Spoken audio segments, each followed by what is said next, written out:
This shortcuts tutorial starts off with a slight detour. It's a look towards the future. What's it going to be like for humanity if machines automate everything? There's a video by CGP Grey on YouTube entitled "Humans Need Not Apply." It paints a pretty bleak future for the job market, but that was 7 years ago. I was starting to dismiss it, as not too much has changed since that video was launched. However, two things happened to me recently that really had me questioning what the next 7 years will look like. One, I'm not a robot. This is my actual voice.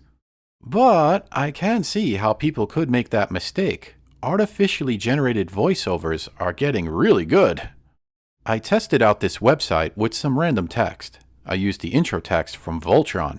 It sounded almost like how Peter Cullen would say it. Wow, it was cool and yet scary. Number two, since we're speaking of giant robots, I've been playing Transformers Tactical Arena on Apple Arcade. It's playable on macOS, so that's nice. The relevance here is that I got really good at the game. So good that there were a few humans to play against.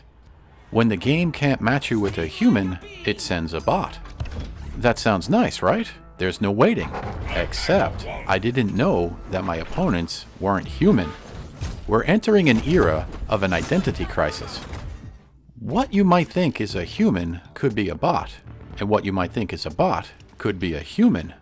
So, how does your average human survive in such a world? Well, I'm somewhat optimistic about the future.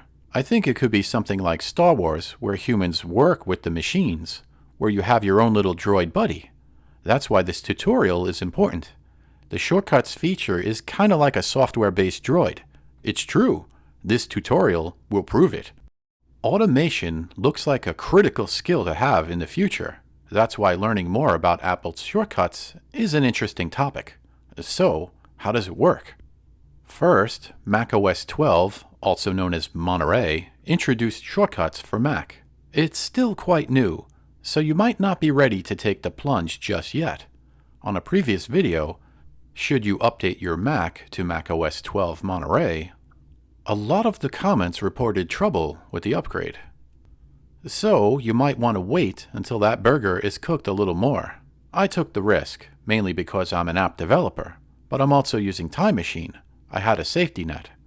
That's why this tutorial comes with a disclaimer. This information is used at your own risk. There are no warranties and no guarantees. Things can go very wrong with automation. Although this tutorial is at the beginner level, and it is focused on general information, Shortcuts on the Mac is new, so this video is a good place to get started if you want to explore this new feature. That's where the journey begins, launching Shortcuts. It's a standard macOS app. It lives in the Applications folder, and it starts up just like a typical app. From there, it seems kind of plain. It lists your available shortcuts, but if you're just getting started, there's not much to see here. There's a gallery view, which is a good place to get some ideas of what shortcuts can do, but admittedly, I found this to be a bit confusing. Instead, here's how I quickly learned how to use shortcuts. I didn't try to use an existing shortcut. I made one from scratch by looking at all of the building blocks. You can get there by clicking the plus icon on the All Shortcuts view. That is how to create a new shortcut. You could also use the File New Shortcut option from the menu bar. The technical term is called Actions. You can see all of them by clicking the All Actions option. From there, I just looked at the list. One of the big concerns with shortcuts is what does it mean for Automator? That's why it was nice to see AppleScript and JXA, JavaScript for automation, in the list. It means that previous experience with Apple automation is still relevant. However, there are two problems here. The first is that AppleScript, JXA, and shell scripts are Mac only. When looking at the list of actions, hovering the cursor over a specific action shows the info icon. If you look at the info for JXA and AppleScript, very disappointing words appear. This action can only be run on Mac. So, even though Shortcuts is a step towards uniformity across Apple devices, Certain actions are specific to Mac. The other problem is that scripting can be difficult. Fortunately, this video is not about that anyway. You don't need any hardcore coding skills for this tutorial. So, this leads to the first shortcut. While scrolling through the list, I saw the Generate QR Code action. I was like, nah, it can't be that easy. So I tried it, and it was easy. Here's how it works. The list of actions is long, so you can quickly filter the list by putting the letters QR in the search. Then, just drag and drop the Generate QR Code action to the main area. From here, it looks like not much has happened, so I click the Show More option. Again, there's not much here. Although, I was surprised to learn about QR code error correction. I didn't know that was a thing. Apparently, even if a QR code is damaged, it might still work thanks to error correction. That seemed like a good thing, so I set it to high. But again, this doesn't seem terribly difficult. Is that it? Is that all I have to do to generate a QR code? Yeah, that's pretty much it. I entered https://photics.com as the text, and then I pressed the play button. It just worked. I still was like, nah, it can't be that easy. So I used my iPad to test it out, although the video shown here is with my iPhone. The native camera app can read QR codes, and then launch a link found in them. Very nice. Since it was so easy to generate the QR codes, I decided to run a test. What's the difference between high and low error correction? I don't know. I'm not seeing a difference, but there certainly is a difference between the Photics.com and Photics TV QR codes. So, while I'm not sure what the error correction setting is about, the main problem was solved. I now have a QR code for my website. However, this particular example is not very automatic, so let's fix that. Let's make the text a little more dynamic and a little more useful. The shortcut can prompt for text. This even works on iOS, which is really nice. You know, for when you need to create a QR code in an emergency. But Mike, what about giving the QR code a dynamic file name? Well, that's the limit of this tutorial. The goal here is to keep it light. While there is an action to rename files, it triggers a permission prompt, and it starts to get into the complexities of properly naming files. It's a bit much for a first lesson. But if you want more complex topics about Apple's shortcuts, you can let me know in the comments. If the demand is there, then advanced shortcut techniques could be a good follow-up video. For now, the general idea is to identify a problem and then determine if that problem can be solved with automation. This leads to the second shortcuts example, radio silence. Perhaps you want to conserve battery power on your iPhone. Perhaps you're visiting the National Radio Quiet Zone of Green Bank, West Virginia. But for whatever reason, you simply want to turn off Bluetooth and Wi-Fi quickly. That was my problem, as that's how I like to run my Mac Mini. It uses Ethernet, so it doesn't really need to use Wi-Fi. Not all the time. It doesn't have any Bluetooth devices connected to it either, so I just want to turn that off. The problem is AirDrop. That requires Bluetooth and Wi-Fi. When I'm done sending a file, it's a little bit of clicking to turn that off. So I created the radio silence shortcut to quickly turn that off. Is this a huge time savings? Not really, but it can be pinned. That's the main reason for this example.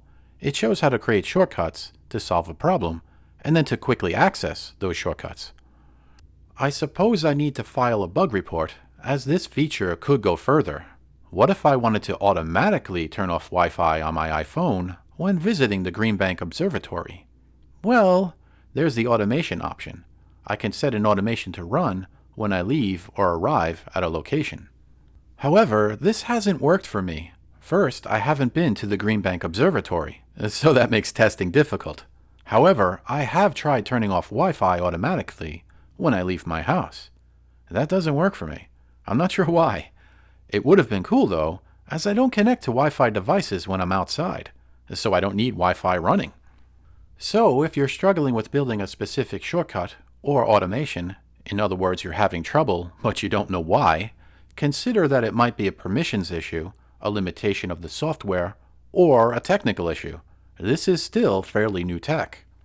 For now, I just keep my iPhone constantly in low power mode. Whenever the phone switches out of low power mode, an automation automatically runs and puts it right back there. Also iPhone related, shortcuts can have cross-platform issues, as the set cellular data action doesn't work with devices without cellular data. As an alternative, you could use the airplane mode action. If you're editing shortcuts on multiple devices, watch out for writing conflicts. While making this video, I hit a bad issue. It said, please choose another name for this shortcut. And you already have a shortcut named Radio Silence. I tried to find where that shortcut exists, but I had already removed it from all of my Apple devices. I was searching and searching, but I couldn't find it. So I restarted, and it showed up again. The third example is a quick way to get your computer's IP address. There's an action for this already. It just fetches the number. Nice and easy. That's not the main point of this exercise. A common thing to do with automation is to take information from somewhere and then do something with it. This example shows three possibilities. The first is to just read the IP address aloud. That's accomplished with the speak action. By connecting that action to the get current IP address action, the speak action automatically has the current IP address as a variable. Perhaps you just want to see the address on the screen rather than reading it aloud. There's the show alert and show notification actions. In this example, the variable isn't automatically set to the current IP. No problem. Just right-click the field to select it. If your variable is not in the list, you can try using the Select Magic Variable option to select one in the workflow. Working with variables is huge with automation. There are actions to get and set variables. You can also add to an existing variable. Expanding on the IP address example, the data can be displayed with the current date. That way, we can know exactly when the IP address was fetched. In other words, you can create custom messages, which is very nice.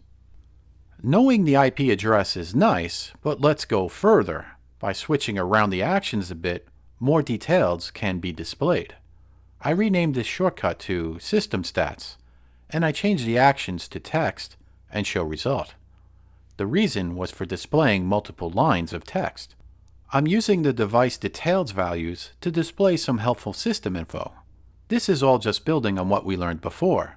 For some action values, you can mix text and variables together to display highly detailed and friendly messages. The fourth example is something that Siri already does. This part of the tutorial shows how to build the flip a coin shortcut. This example has two useful lessons. The first is using conditionals, which is a critical aspect of programming and development. If something is true, then do this. Otherwise, do that. Flipping a coin is a very basic way to show how to use a conditional. It starts with a random number. There is an action for random number. The range is set from 1 to the number 2. This action returns whole numbers, which simplifies this project. If the result is 1, then consider it heads. Otherwise, consider it tails. And if you press play, the objective was completed. Well, sorta. There's a problem here. You can see this by asking Siri to flip a coin again.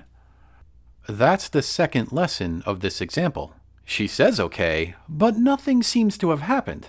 What went wrong? Well, it's the way shortcuts work. Since the name of the shortcut we created is similar to the command Siri was using before, the shortcut overrides a feature of Siri. And since the flip a coin shortcut doesn't display any data, it's not so easy to see what went wrong. So, when building your own shortcuts, be careful what you name your shortcuts and see if it's appropriate to display a message when a shortcut completes. In this case, it makes sense to display a message, such as an alert, to show the results of the flipped coin. With the shortcut rewritten, Siri now responds differently to the command flip a coin. You can see this with the emoji. Siri didn't do that before.